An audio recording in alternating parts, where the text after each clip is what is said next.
hindi nga ako pumayag na kunin yung 5 billion, dinagdagan nila ng 10 billion yung classroom construction ng Department of Education.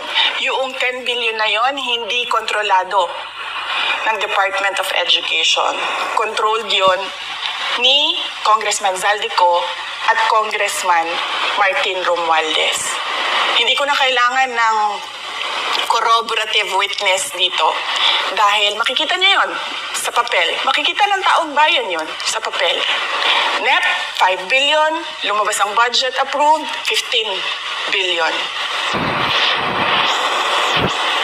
So maiintindihan niyo, di ba? Bakit pa tayo magbo-budget hearing para sa Office of the Vice President? 2 tao lang naman ang nasusunod sa budget ng bayan natin. Halimbawa, taong 2024.